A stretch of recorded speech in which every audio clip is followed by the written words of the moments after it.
صلاح الدین ایوبی یہ نام سنتے ہی ہمارے ذہن میں تلوار، جنگ اور فتوحات کی تصویریں آتی ہیں، ہے نا؟ لیکن اس عظیم جنگجو کی شخصیت کا ایک اور پہلو بھی تھا جو شاید تلوار سے بھی زیادہ طاقتور تھا۔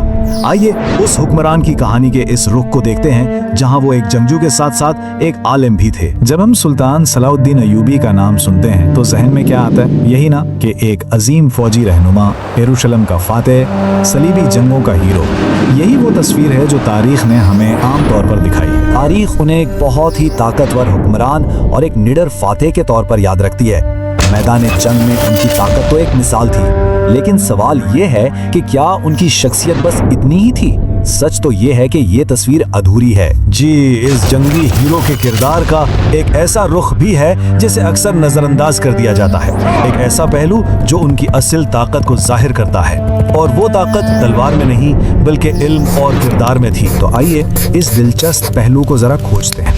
پہلا سوال تو یہی ذہن میں آتا ہے کہ بھئی میدان جنگ میں علم کا کیا کام؟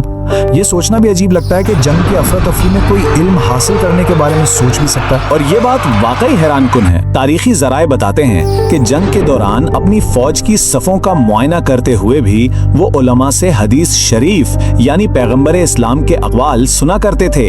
ذرا سوچئے تو، جنگ کا شور، تلواروں کی جھنکار اور اس سب کے بیچ میں وہ علم کی پیاس بجھا رہے ہیں، یہ ان کے شوق کی گہرائی کو ظاہر کرتا ہے۔ اور یہ کوئی ایک دن کی بات نہیں تھی، وہ علم سے گہری محبت کرتے تھے اور زندگی بھر ایک طالب علم کی طرح رہے، جو کچھ بھی سیکھتے اسے بار بار دہراتے تھے تاکہ وہ ان کے ذہن میں نقش ہو جائے۔ یہ ایک انتہائی منظم اور پکی عادت تھی۔ تو علم کے اس شوق نے ان کی شخصیت کو کیسا بنایا؟ آئیے ایک ایسا واقعہ دیکھتے ہیں جو ایک حکمران کی عاجزی کی بہترین مثال ہے۔ کہانی ہے اسکندریہ کی۔ وہاں ان کی ملاقات ہوئی اس دور کے ایک بہت بڑے عالم اور محدث ابو طاہر السلفی سے۔ محدث یعنی حدیث کے علم کے ماہر۔ السلفی کے علم کا چرچا دور دور تک تھا، اور سلطان جو خود ایک حکمران تھے ان سے علم حاصل کرنے کے لیے بے تاب تھے۔ لیکن یہ کوئی عام بادشاہ اور عالم کی ملاقات نہیں تھی۔ سلطان نے اپنی شاہی شان و شوکت کو ایک طرف رکھا اور ایک عاجز شاگرد بن کر ان کے سامنے پیش ہوئے۔ صرف خود نہیں، اپنے بیٹوں کو بھی ساتھ لائے، اور سب کے سب اس عظیم عالم کے سامنے ایسے بیٹھے جیسے شاگرد استاد کے سامنے بیٹھتا ہے۔ مقصد علم حاصل کرنے کا، ادب سیکھنا۔ تو انہوں نے ایسا کیوں کیا؟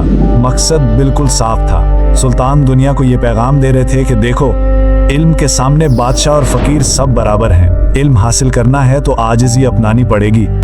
یہ صرف ایک ملاقات نہیں تھی، بلکہ اپنے عمل سے دیا گیا ایک بہت طاقتور سبق تھا۔ سلطان کا یہ عمل صرف ایک ذاتی واقعہ نہیں تھا، یہ قیادت اور علم کے گہرے تعلق کی ایک ایسی مثال ہے جو کبھی پرانی نہیں ہو سکی۔ تو اس کا وسیع تر مطلب کیا ہے؟ اس کا ریاست اور عوام پر کیا اثر پڑتا ہے؟ ہمارے ماخذ میں نا اس واقعے پر ایک تبصرہ بھی ہے۔ تبصرہ یعنی آپ کہہ سکتے ہیں کہ ایک تجزیہ یا تشریح، اور یہ حصہ ہمیں سمجھاتا ہے کہ ایک حکمران کا علم سے رشتہ ریاست اور عوام پر کتنا گہرا اثر ڈالتا ہے۔ اور یہ تبصرہ ایک بڑی دلچسپ بات بتاتا ہے کہ صلاح الدین کوئی نئی مثال قائم نہیں کر رہے تھے، بلکہ وہ تو ماضی کے عظیم مسلم حکمرانوں کی ایک شاندار روایت کو زندہ کر رہے تھے، جہاں حکمران بھی علماء کے سامنے شاگرد بن کر بیٹھا کرتے تھے۔ تو اس روایت کا نتیجہ کیا نکلتا ہے؟ اصول بہت سادہ ہے۔ جب حکمران علم کی قدر کرتا ہے تو عوام اس کی دل سے عزت کرتی ہے اور اس کی بات مانتی ہے، جس سے ریاست مضبوط ہوتی ہے۔ لیکن اس کے برعکس جب حکمران علم سے منہ موڑ لیتا ہے تو عوام رہنمائی سے محروم ہو جاتی ہے اور ریاست کی بنیادیں کمزور پڑ جاتی ہیں۔ لیکن اصل بات اس سے بھی گہری ہے۔ تبصرہ ہمیں یاد دلاتا ہے کہ سب سے بڑی اور حقیقی اطاعت تو اللہ کی ہے۔ اس لیے جب کوئی حکمران علم کی روشنی میں اللہ کے احکامات کی پیروی کرتا ہے، تبھی وہ عوام کی سچی عزت اور اطاعت کا حقدار بنتا ہے۔ یعنی اس کی اصل طاقت اس کا عہدہ نہیں بلکہ اس کا علم اور اس کا تقویٰ ہے۔ تو صلاح الدین ایوبی کی زندگی ہمیں ایک بہت بڑے سوال پر لا کر کھڑا کرتی ہے۔ قیادت کی اصل طاقت آخر ہے کیا؟ محض اختیار اور اقتدار، یا پھر حکمت، دانائی اور علم؟ یہ وہ سوال ہے جو ان کی میراث آج بھی ہر دور کے رہنماؤں سے پوچھ رہی ہے۔